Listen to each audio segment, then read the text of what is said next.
আমার নাম জয়। জন্মেছিলাম এক সাধারণ পরিবারে। আমাদের বাড়ি শহরের কাছাকাছি হলেও ঠিক শহরে ছিল না, না গ্রাম না শহর, মাঝামাঝি একটা চেনা চেহারার এলাকা। আশেপাশে কাঁচা রাস্তা, রোজ স্কুলে যেতে যেতে মেঘের দিকে তাকিয়ে স্বপ্ন বোনা, আর মাঝে মাঝে নতুন জুতো না থাকায় পুরনো জুতো পলিশ করে চলা। এটাই ছিল আমার ছোটবেলা। আমি যেটা পেতাম না সেটা ছিল সুযোগ, আর যেটা পেতাম সবসময় সেটা ছিল ভালোবাসা। আমার বাবা ছিলেন প্রাইভেট কোম্পানির সাধারণ কর্মচারী, মা গৃহিণী, কিন্তু যেটুকুই রোজগার হতো তার অনেকটাই যেত আমার পড়াশোনায়। বাবা সবসময় বলতেন, তুই বড় হবি, অফিসার হবি, আমাদের মুখ উজ্জ্বল করবি। আমি ছোট থেকেই বুঝতাম আমার নাম কেন জয় রাখা হয়েছে। সবাই আমার কাছ থেকে জয় দেখতে চায়। আমি পড়াশোনায় সত্যিই খুব ভালো ছিলাম। প্রতি বছর প্রতি ক্লাস আমি প্রথম হতাম। শিক্ষকেরা আমাকে আদর করে ডাকতো, সহপাঠীরা শ্রদ্ধায় দেখত, এবং আমার মা বাবা তো আমাকে নিয়ে নতুন করে বাঁচতেন। পাড়ার লোকেরা আমার দিকে তাকিয়ে বলতেন, এই ছেলেটা একদিন মন্ত্রী হবে। আমি বিশ্বাস করতাম, হ্যাঁ, আমি অন্যদের চেয়ে আলাদা।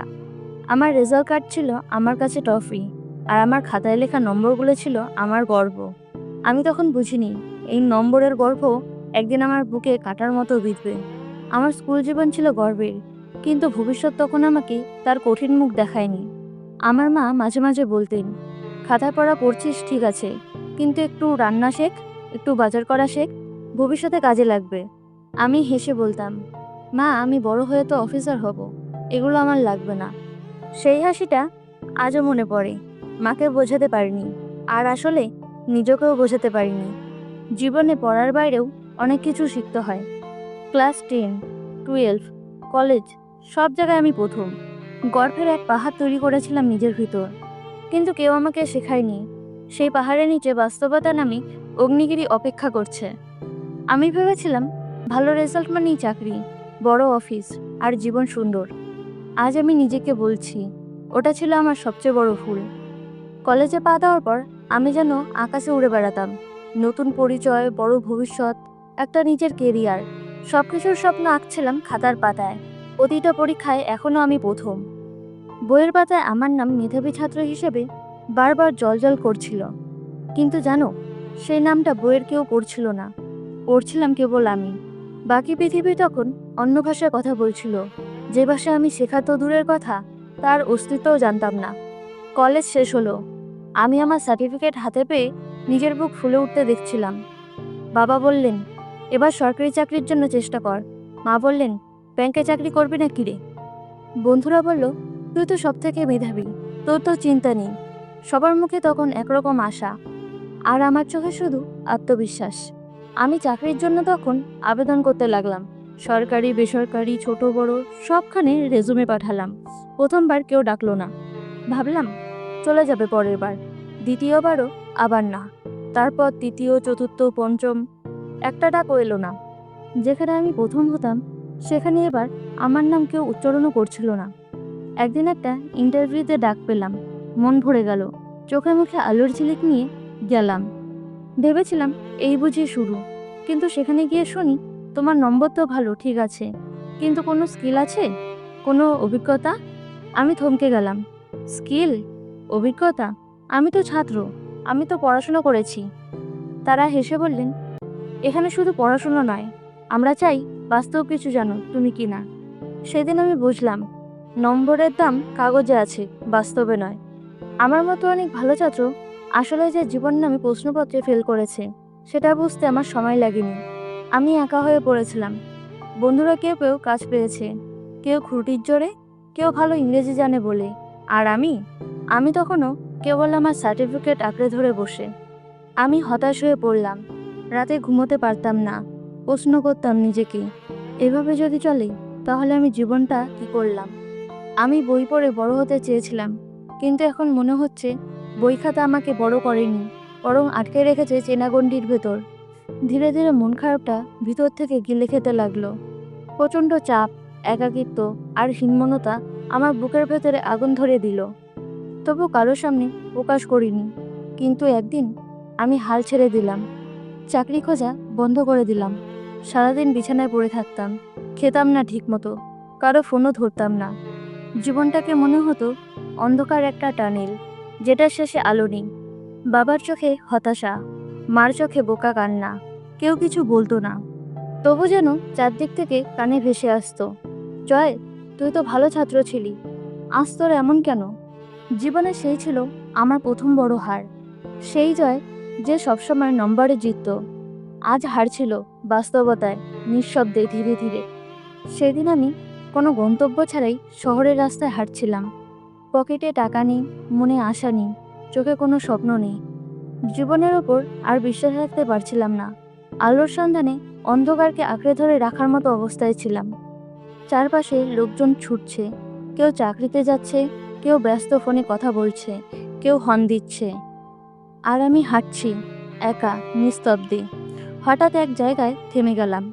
রাস্তার এক কোণায় একটা লাইব্রেরি, ছোট দোকান, সামনে কাচের আলমারি, বিভিন্ন বই সাজানো, রঙিন মলাট, নতুন গন্ধ। কিন্তু আমার চোখ আটকে গেল একটা বইয়ের ওপর। বইটার নাম রিচ ড্যাড পুয়ার ড্যাড। অদ্ভুতভাবে নামটা বুকের ভেতর কেমন যেন ধাক্কা দিল। দুপা এগিয়ে গেলাম, কাচের ওপাশে তাকিয়ে থাকলাম। মনে হলো বইটা আমাকে কিছু বলছে। রিচ ড্যাড পুয়ার ড্যাড, এক পাশে ধনী, এক পাশে গরিব। আমি যেন দুটো পথের মাঝখানে দাঁড়িয়ে। একদিকে আমি, যাকে বলা হতো ব্রিলিয়েন্ট স্টুডেন্ট, অন্যদিকে আমি, চাকরি নেই, নিজের ওপর আস্থা নেই। দোকানের ভিতরে ঢুকলাম, জিজ্ঞাসা করলাম বইটার দাম কত। দোকানি বলল 350 টাকা। মনে মনে ভাবলাম 35 টাকাও নেই পকেটে, আর আমি কিনবো 350 টাকার বই? তবুও তাকিয়ে রইলাম বইটার দিকে, হাত বাড়িয়ে ধরলাম। কিছুক্ষণ ধরে শুধু স্পর্শ করলাম মলাটটা। মনে হচ্ছিল এ যেন কাগজের নয়, জীবন বদলে দেওয়ার কিছু। ঠিক তখনই পিছন থেকে একটা কণ্ঠ শুনলাম, তুমি কি বইটা নিতে চাও? আমি চমকে পিছনে ফিরে তাকালাম। একজন ভদ্রলোক, স্যুট পরা, হাতে বিস্কেট, চেহারায় স্নিগ্ধতা। আমার মুখ দেখে বুঝলেন আমি দ্বিধায়। আমি বললাম, আমি বইটা কিনতে চাই, কিন্তু কথাটা শেষ করতে পারলাম না। তিনি মুচকি হেসে বললেন, এই বইটা একদিন আমার জীবনটা বদলেছিল, আমি চাই এটা তোমার জীবনটাও বদলে দিক। তিনি কাউন্টারে গিয়ে বইটা কিনে নিলেন, আর আমার হাতে তুলে দিয়ে বললেন, এটা পড়ো, মন দিয়ে পড়ো, হয়তো সব উত্তর পেয়ে যাবে। আমি স্তব্ধ হয়ে দাঁড়িয়েছিলাম, চোখে জল এসেছিল। এতদিন কেউ আমাকে চাকরি দেয়নি, কেউ আমাকে সাহায্য করেনি, আজ কেউ একজন আমাকে বই উপহার দিল। আমি বইটা হাতে নিয়ে রাস্তায় দাঁড়ালাম। পুরনো একটা বেঞ্চে বসে বইটা খুললাম। প্রথম পৃষ্ঠায় লেখা ছিল, school teaching you how to make for money, but life teaching you how to make money work for you. আমি থেমে গেলাম। কত সহজ কথা, অথচ কেউ কখনো আমাকে বলেনি।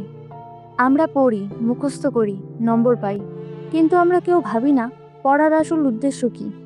সেদিন থেকে আমি বদলাতে শুরু করলাম। আমি বুঝলাম এই বইটা শুধু একটা কাগজ নয়, এটা একটা আয়না, যেখানে আমি নিজেকে চিনতে পারি, নিজের ভুল বুঝতে পারি। সেই সন্ধ্যায় আমি সিদ্ধান্ত নিলাম, আমি আর একজন ভালো ছাত্র থাকবো না, আমি একজন ভালো লড়াকু হব।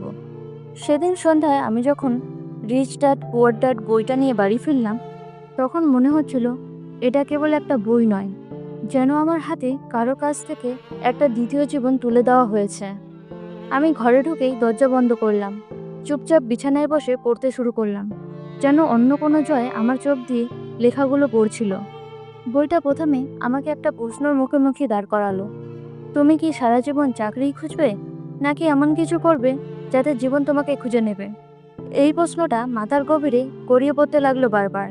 আমি ভাবলাম, আমি তো এতদিন ধরে শুধু চাকরির পেছনেই ছুটেছি, কখনো ভেবেছি আমি নিজে কিছু তৈরি করতে পারি? বইটা আমাকে শেখাতে শুরু করলো, যা আমার স্কুলের কোনো স্যার শেখায়নি।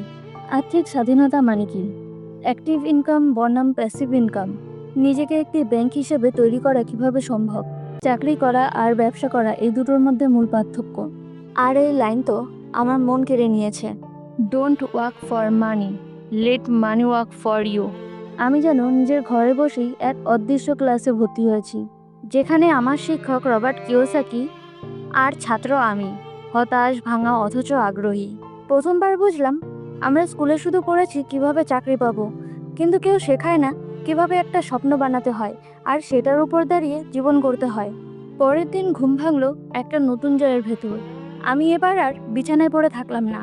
আমি ঠিক করলাম আজ থেকে নিজেকে গড়ে তুলব এক নতুন পদ্ধতিতে। বইটা পড়ে পড়ে আমি একটা খাতা খুললাম, নাম দিলাম লাইফ খাতা। সেখানে লিখলাম প্রথম প্রশ্ন। 1, আমি কি পারি? লিখতে পারি, কম্পিউটার চালাতে পারি, লোকেদের সাথে সহজে কথা বলতে পারি। 2, কি শিখতে চাই? Online business, marketing, financial content তৈরি।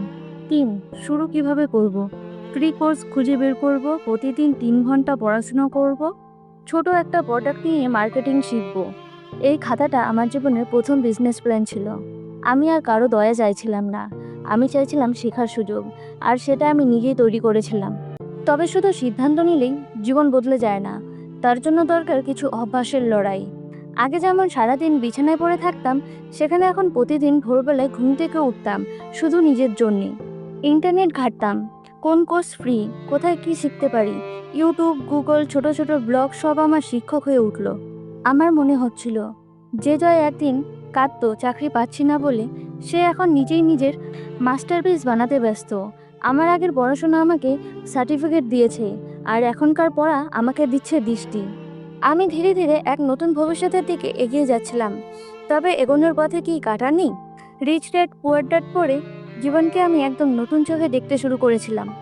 আমার ভেতরে এক অদ্ভুত শক্তি জেগে উঠেছিল, যেন কেউ বলছে, জয় তুমি পারবে, তুমি নিজের পথ নিজেই বানাবে। তাই আর দেরি করিনি, নিজেই ঠিক করলাম আমি একটা অনলাইন বিজনেস শুরু করব। প্রথমে ভাবলাম আমি কি জানি, কি বিক্রি করতে পারি। তখন মাথায় এলো আমি তো লিখতে পারি, আর ডিজাইনিংও একটু একটু পারি। তাই ঠিক করলাম digital poster, social media template এবং মোটিভেশনাল কোটস ডিজাইন করে বিক্রি করব। একটা ফ্রি ডিজাইনিং টুল খুঁজে বের করলাম, ক্যানভা। ইউটিউব দেখে দেখে শিখে ফেললাম কিভাবে টেমপ্লেট বানাতে হয়। প্রথমে 20টা ডিজাইন বানালাম, সবগুলো আপলোড করলাম একটা ডিজিটাল মার্কেট প্লেসে, যেখানে মানুষ ছোট ছোট ডিজিটাল প্রোডাক্ট কেনে। দাম রাখলাম মাত্র $1। ভাবলাম এত কম দাম তো নিশ্চয়ই কেউ না কেউ কিনবে। তারপর 1 দিন, 2 দিন, 3 দিন, 1 সপ্তাহ, কেউ কিনলো না, কেউ দেখলোও না, কেউ প্রশ্নও করলো না। প্রথমে ধাক্কা খেলাম। আমি ভেবেছিলাম প্রোডাক্ট বানালেই বিক্রি হবে, কিন্তু বাস্তব বলে তুমি যতই ভালো বানাও না, মানুষ যদি না জানে কিছুই হবে না। সেখান থেকে আমি বুঝলাম একটা প্রোডাক্ট তৈরি করা যতটা না কঠিন, তার থেকেও বেশি কঠিন মানুষকে সেটা দেখানো, বোঝানো। সেই থেকে আমি মার্কেটিং শিখতে শুরু করলাম, কিভাবে সোশ্যাল মিডিয়ায় নিজের প্রোডাক্টকে তুলে ধরা যায়, কিভাবে ভালো কন্টেন্ট লিখলে মানুষের আগ্রহ জন্মায়, কিভাবে নিজের একটা ছোট্ট ব্র্যান্ড তৈরি করা যায়। আরেকটা জিনিস বুঝলাম, সফলতা মানে শুধু মুনাফা নয়, শিখতে থাকা। আমি মাঝে মাঝে হেরে যাচ্ছিলাম, নিজেকে প্রশ্ন করতাম আমি কি করছি। মানুষ যখন চাকরি করছে, আমি তখন ডিজাইনিং নিয়ে পড়ে আছি কেন? তবুও হাল ছাড়িনি, কারণ প্রতিবার আমি মনে করতাম আমি তো আর আগের মতো সেই জয় নেই। আমি এখন পড়াশোনার জয় না, আমি বাস্তবের জয়। একদিন আমার একটা ডিজাইন বিক্রি হয়ে গেল মাত্র $1, কিন্তু সেদিন আমি মনে মনে কোটি টাকার স্বপ্ন দেখেছিলাম। আমি টাকার জন্য খুশি হইনি, আমি খুশি হয়েছিলাম এই ভেবে কারো $1 দিতেও আমার ওপর বিশ্বাস হয়েছে। সেদিন রাতে আমি আমার ডায়েরিতে লিখেছিলাম আমি প্রথমবার একজন অপরিচিত মানুষকে কিছু দিয়েছি, আর সে আমাকে দিয়েছে আত্মবিশ্বাস। $1 সে প্রথম বিক্রি আজও আমার কাছে পৃথিবীর সবচেয়ে দামি প্রাপ্তি, কারণ সেটা ছিল আমার জীবনের প্রথম হ্যাঁ, যেখানে কেউ একজন, কোথাও একজন আমার তৈরি জিনিস ভরসা রেখেছিল। তারপর শুরু হলো এক নতুন অধ্যায়। আমি আর শুধু ডিজাইনিং করছিলাম না, আমি নিজেকে করছিলাম এক উদ্যোক্তা হিসেবে। প্রতিদিন আমি শিখতাম নতুন কিছু, মার্কেটিং, প্রোডাক্ট প্রেজেন্টেশন, কাস্টমার কি চায় সেটা বোঝা, আর নিজের ভুল থেকে শিখে নেওয়া।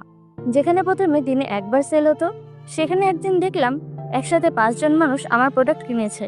আমি বিশ্বাসই করতে পারছিলাম না, নিজের হাতে তৈরি ডিজাইন, নিজের লেখা লাইন, আর মানুষ কিনছে, ব্যবহার করছে, প্রশংসাও করছে। একদিন একজন বিদেশি কাস্টমার আমাকে ইমেল করলো, your templates are beautiful and so easy to use, I am using them for my status Instagram, thank you. আমি বারবার সেই ইমেল পড়লাম। আমার ছোট্ট একটা ডিজাইন অন্য এক দেশে একজন মানুষ ব্যবহার করছে তার নিজের স্বপ্ন করতে। এই অনুভূতিটা ভাষায় বোঝানো যায় না। আমি এরপর আস্তে আস্তে কিছু টাকা জমাতে শুরু করলাম। সেই টাকায় একটা ডোমেইন কিনলাম, নিজের একটা ওয়েবসাইট তৈরি করলাম, joycreation.com। আমি চাইতাম আমার নামেই একটা পরিচয় গড়ে উঠুক।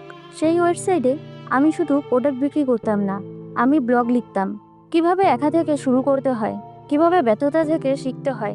লোকজন পড়তে লাগলো, অনেকে ইমেল করতো, প্রশ্ন করতো, আমি কোথা থেকে শুরু করব। আমি তখন বুঝলাম আমি শুধু নিজের জন্য কাজ করছি না, আমি আস্তে আস্তে অন্যদের জন্য আলো জ্বালাচ্ছি। দিনগুলো বদলাতে লাগলো। আগে যেমন হাত পাততে হতো, এখন মানুষ ফোন করে বলে আমার জন্য একটা ডিজাইন বানিয়ে দেবে।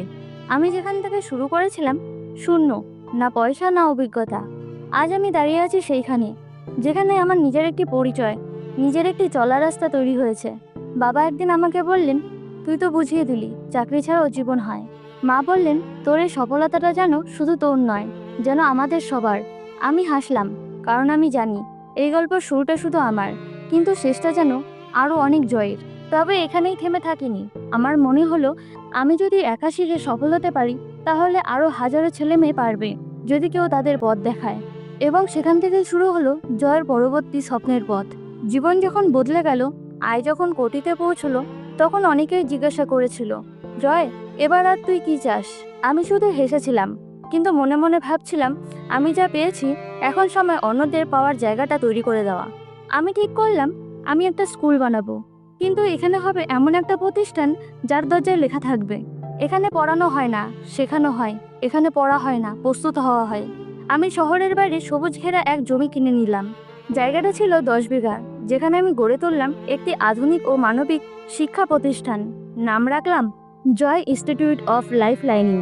Slogan, life is the real syllabus. প্রতিষ্ঠানটা ছিল আলাদা, সেখানে কোনো রুটিন পরীক্ষার চাপ ছিল না, কেউ ফেল করতো না, কারণ আমরা বিশ্বাস করতাম চেষ্টা করাই হলো আসল পাস হওয়া। আমরা শেখাতাম কিভাবে অনলাইন বিজনেস শুরু করতে হয়, কিভাবে ডিজিটাল মার্কেটিং শেখা যায়, কিভাবে ক্যামেরার সামনে নিজের কথা বলা যায়, কিভাবে একজন লিডার হওয়া যায়, সবথেকে গুরুত্বপূর্ণ কিভাবে নিজের ব্যর্থতাকে জয় করতে হয়। প্রতিদিন সকাল শুরু হতো আমার বক্তব্য দিয়ে। আমি বলতাম, তোমাদের মা বাবা তোমাদের জন্য চাকরি চায়, কিন্তু আমি চাই তোমরা এমন কিছু শেখো যাতে তোমাদের পরবর্তী প্রজন্ম চাকরি খোঁজে না, চাকরি তৈরি করে। প্রতিটা ক্লাসে বাস্তব জীবনের গল্প থাকতো। আমি আমার সেই পথের কথা বলতাম, কিভাবে লাইব্রেরির কাছের পেছনে একটা বই আমার জীবন পাল্টে দিয়েছিল। তরুণদের চোখে আগুন জ্বলতে দেখতাম, তাদের ভেতরে আমি আমার পুরনো আত্মাকে খুঁজে পেতাম। এখানে পড়ার জন্য কোনো ফর্ম পূর্ণ করতে হয় না, শুধু একটা প্রশ্নের উত্তর দিতে হয়, তুমি কি সত্যিই বদলাতে চাও? যদি উত্তর হ্যাঁ হয়, তাহলে দরজা খোলা। আমি ভর্তির জন্য টাকা নিই না, বরং এই ইনস্টিটিউটে পড়ে যে নিজেকে তৈরি করতে পারে, সেই ভবিষ্যতে অন্যদের পাশে দাঁড়াবে। এ এক চক্র, আলোকিত হও, আলো দাও। আমার পুরনো স্কুল আমাকে একদিন আমন্ত্রণ জানায় গেস্ট অফ অনার হিসেবে। স্টেজে উঠে আমি বলি, আজ আমি কোটিপতি, কিন্তু আমার সবচেয়ে বড় পরিচয় আমি সেই ছেলে যে একদিন নম্বর নিয়ে কাঁদত, আর আজ সে অন্যদের শেখায় কিভাবে জীবনের হিসাব মিলিয়ে এগিয়ে যেতে হয়। আমি এখন আর শুধু জয় নই, আমি অনেক জয়ের প্রতিনিধি। প্রিয় পাঠক, যখন তুমি এই লেখাটা পড়ছো, হয়তো তুমি আমার মধ্যে কোথাও বসে আছো, একটা চাকরির স্বপ্নে, একটা নম্বরের অপেক্ষায়, বা একটা না পাওয়ার কষ্টে। আমার পরিচয় তুমি জানো, আমি জয়। একটা সময় আমি ছিলাম প্রথম হওয়া ছাত্র, যার খাতায় সব প্রশ্নের উত্তর থাকতো, কিন্তু জীবনের প্রশ্নের জবাব ছিল না। আমি তোমার মতোই ক্লাসে উঠতাম, নতুন ব্যাগ কিনে খুশি হতাম, রেজাল্ট খারাপ হলে কাঁদতাম, ভালো হলে ভাবতাম এই তো আমি জিতে যাচ্ছি। কিন্তু একদিন বুঝলাম আমি শুধু পরীক্ষায় পাশ করেছি, জীবনে নয়। তখন কেউ ছিল না পাশে, শুধু ছিল একটা লাইব্রেরির কাজ, আর তার ভেতরে রাখা একটা বই, রিচ ড্যাড পুয়ার ড্যাড। সেদিন যদি সেই ভদ্রলোক আমাকে বইটা উপহার না দিতেন, তাহলে আমি হয়তো আজও হতাশায় রাস্তায় হাঁটতাম। আজ আমি কোটিপতি, আমার প্রতিষ্ঠান আছে, আমার সাফল্য আছে, আমার একটা পরিচয় আছে, কিন্তু আমার সবচেয়ে বড় পরিচয় আমি নিজেকে জিতিয়েছি। তাই আজ আমি তোমার কাছে একটা অনুরোধ নিয়ে এসেছি। তুমি যদি কখনো ভাবো আমি ফেল করে গেছি, আমার রেজাল্ট খারাপ, আমার পরিবার বুঝতে চায় না, আমার টাকার অভাব, তাহলে মনে রেখো, বড় হওয়ার জন্য টাকা লাগে না, লাগে সাহস। আর সাহস পেতে হলে প্রথমে হাল ছাড়তে শিখো না। তুমি হয়তো ভালো ছাত্র না, তুমি হয়তো শিখতে পারো না খুব তাড়াতাড়ি, কিন্তু তুমি যদি নিজের ভেতরে সত্যিকারের আগুন জ্বালিয়ে ফেলো, তাহলে গোটা পৃথিবীও বাধা হয়ে দাঁড়াতে পারবে না।